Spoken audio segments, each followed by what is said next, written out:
Good morning, early afternoon. Whiplash. Whiplash, that's how some people describe the major announcements House Democrats have delivered this week. Think for a moment what we saw. On Tuesday, Speaker Pelosi continued to follow through on her caucus long-term goals of removing the president, our duly elected president, from office. As she made that announcement in less than 1 hour, she had another press conference to announce that she will finally relent and allow USMCA, United States, Mexico, and Canada Agreement, to come forth. What's more interesting in this process is that in a talk just this week or last week, she says she's been working on impeachment for the last 2.5 years, 22 months, long before any phone call in Ukraine. And she's been holding USMCA up for more than 12 months. So what we have found is not only has the Speaker had the ultimate goal of impeaching the President, of why she wanted to capture the majority, we saw the other evidence of it. The committee that is meeting right now that has the responsibility for impeachment, that when they wanted to decide who should chair that committee, the one who won campaigned on it, Mr. Nadler, that he would be the very best to chair an impeachment. Or the freshman who gave them the majority. On a few mere hours after she swore her hand to uphold the Constitution, to celebrate that night, her main statement was she's going to impeach the mother. And then now we have Al Green,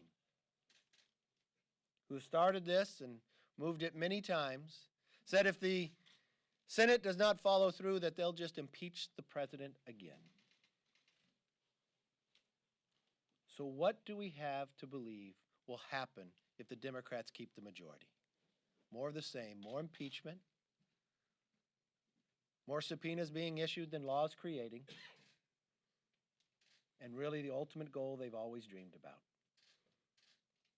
That they're more afraid that they cannot beat this president in the polls, that they're just going to have to continue to impeach him. I think the more that the public sees this, the more that the public understands, the less support. If you read the Washington Post today, we're now learning that more Democrats are now saying they'll vote against it.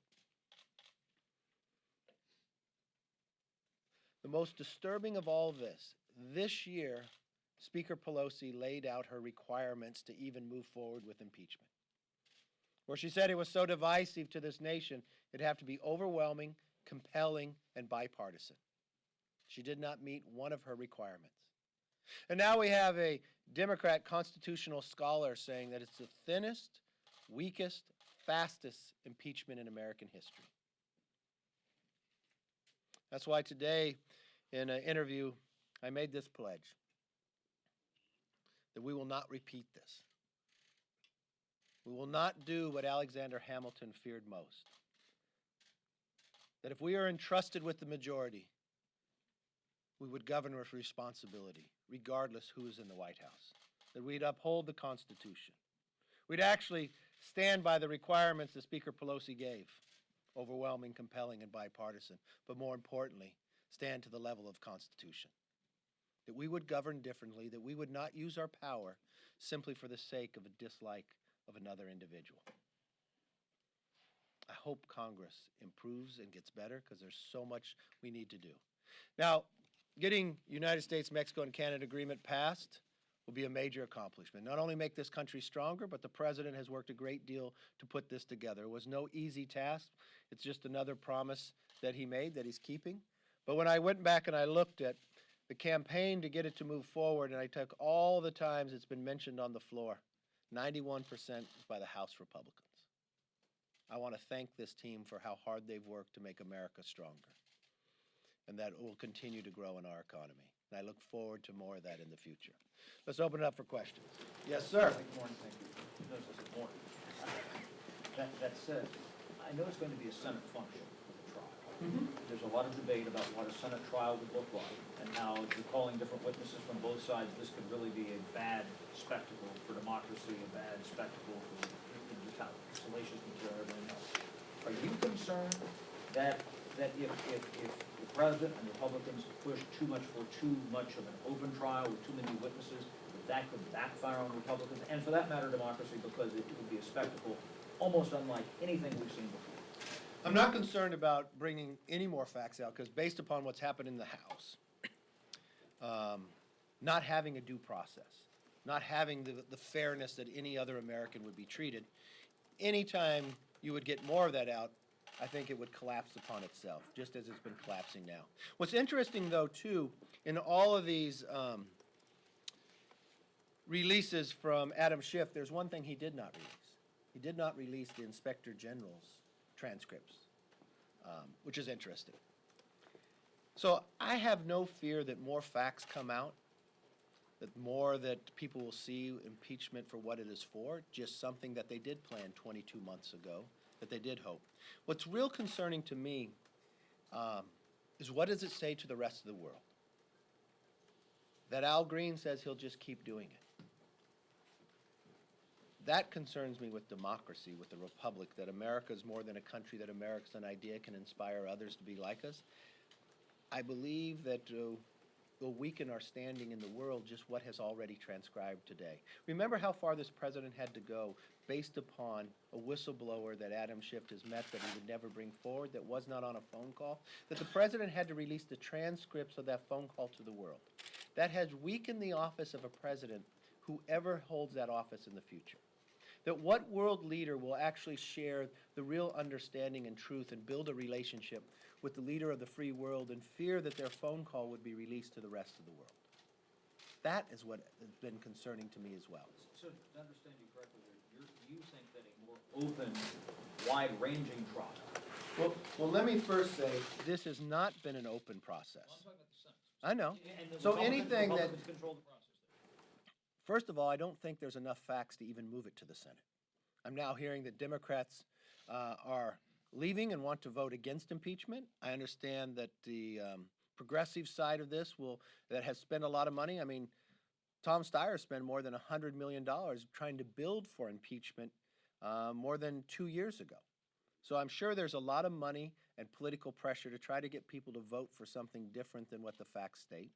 If it goes over to the Senate, I don't think it should have to last that long, because there are no facts there to uphold impeachment. The 2 articles that they have, I don't think stand on any merit itself, but whatever they decide to bring forth on a defense, I have no fear, because I know if you had a fair process, we'd never be here. If the Speaker had waited 48 hours for the transcript, we'd never be going through this nightmare. And for a basis that those, if maybe they're sitting in the Democratic Party, maybe they ran for office, maybe they were sworn in the night to become a new member of Congress and they pledged they were going to impeach the president, I wish they'd take one pause and think as an American, what does it do to the country? Take all personalities out of it. Are you making the country stronger or weaker? What are you doing to democracy and freedom around the world, of those who inspire to be like us, simply for your own political gain or desire? It's about a moment of time to put people before politics, and they have never shown their willingness to do that based upon her own admission by the Speaker that she has planned this for 22 months. She had set her chairmanship up about it for 22 months. She had had her freshmen on the day they were sworn in talk about it. But who has failed in all this? The American public. We'd be stronger as an economy. We'd be stronger in our beliefs around the world. We'd be admired greater, and we'd have a stronger presidency from the standpoint of a relationship with other leaders that they can trust, that they can talk to them, that they would not have to release a transcript. What else you want to know? Yes, ma'am. House Republicans are planning to whip this vote on impeachment. Are you prepared to lose some House Republicans in this vote, and what is your message to those Republicans? I really don't know that we're whipping this vote. I don't think there's a need to whip the vote. If you watch the impeachment inquiry, the only bipartisan vote was no. If you watch what has come forth since that, there's no reason to change that vote. And if I read the reports from the Democrats, there's more that's going to join us. I remember reading an article was it last week, where a Democrat moderate member was on record saying, "For me right now, I'm struggling to see how the evidence supports impeachment." I really think your question should lie with the other side of the aisle, because I think they're the ones that have a challenge, and how hard they're trying to hold their members to do something based upon different when the facts and evidence and what they truly believe. It's interesting that this Democrat makes this statement but will not let you write the name. A fear of reprisal from the Speaker of the House. And I imagine she would, had she planned this for 22 months. Yes. There's talk of the White House considering putting Alan Dershowitz on their legal team once the trial moves over to the Senate. Do you think that is a good idea? I'm not sure who they're thinking of, but they should have representation. And I think there's a number of attorneys out there that know constitutional law, have presented before the Supreme Court. I'd want to get the very best, so whoever the president thinks that is, I think it'd be smart of them. Would that include a House member like Jim Jordan? And is that appropriate for a House member to serve as the President's counsel in the Senate trial, even though the House managers are traditionally House members? Well, I leave that question to the president in the basis. The Senate is a different body than the House. I think Jim Jordan has done an amazing job here. I would rely on whoever the legal counsel that the president selects on a number of members who are here. John Radcliffe, former U.S. attorney, and others, who's seen most of it, has a good understanding of what they've been trying to do. So there's a number of people that I think they can rely on for information, but I would want the very best counsel that's been before it. What's your assessment of the state of play on this year-end business, which includes appropriations, maybe some tax extenders, maybe export-import bank, and some other cats and dogs? Do you think you're going to have a significant agreement in the next few days to deliver? I hope for. I'm very hopeful that we could. It's so unfortunate that here we are waiting to the end of the year with something that should have been done much sooner, but impeachment has overtaken everything in this body. I know they're working right now. We have worked many late hours, and I don't think there's any reasons why we should not. The only thing that could possibly happen that impeachment once again overtakes us from doing the job that we actually should be doing. And you want to get this done? I want to get this done. I wanted to get this done months ago. I wanted to get this done when we made a budget agreement. I wanted to get this done when the Democrats brought another continuing resolution up. I wanted to get this done so they could get paid, our military men and women, and get their raise. I wanted to get this done so our nation could be stronger. I wanted to get this done every time we'd be able to do it, but everything has overtaken it. From we made an intel committee that's supposed to keep America safe into an impeachment committee. When we made approps have to sit back because impeachment was overtaking everything, I wanted to get it done then too. So yes, I want to get this done. Your rivalry with Mrs. Pelosi getting in the way of this? I don't see a rivalry with Ms. Pelosi. I see a difference of opinion, but no rivalry. Yes, sir. Internal polling show about some of these swing districts and whether or not impeachment will help change the balance of power in the House?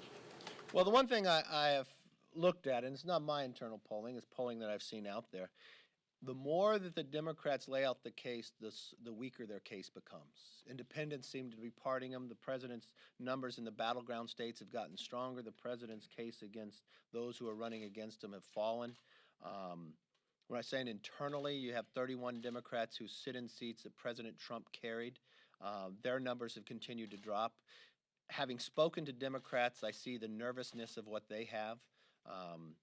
Their own internals, I've watched that they've been reported that they've had inside their own conferences arguments with their leadership, that they're not defending them. I watched Bloomberg trying to get to a presidential nomination within the Democrats. He just pledged $10 million for those Democrats to try to defend them. I think if they were winning, Michael Bloomberg wouldn't have to give the Democrats $10 million after he gave them $110 million in the last cycle to try to win the majority. So that would be all indication that they would be having trouble. And I'm not sure money can buy, because the more facts that are given would allow it. And when I look back to what they said they would do, they actually promised they would be different. Nancy Pelosi promised that they would govern different. On the day that she handed the gavel, was handed to her, she said she wanted to govern and have bipartisanship, that she wanted to work together. She never told the American public her actually true plan. She shared it this week when she said she had been planning for this for 22 months, but what was interesting, when she became speaker, she didn't share that with the American public. Now, she had governed based upon her plan for the last 22 months, but it seems to me a little odd. Adam Schiff once again found in another lie about when he asked the vice president to move forward on a transcript. It's interesting in the Inspector General report on what Adam Schiff said earlier in the FISA report in 2018. So it really goes to show that, yes, they did have a plan for 22 months, and they would do anything to carry it out. They would lie, they would misinform, but they always stayed to their timeline. The facts did not bring it there, but they kept their timeline. That's the one thing that they stayed with. Thank you.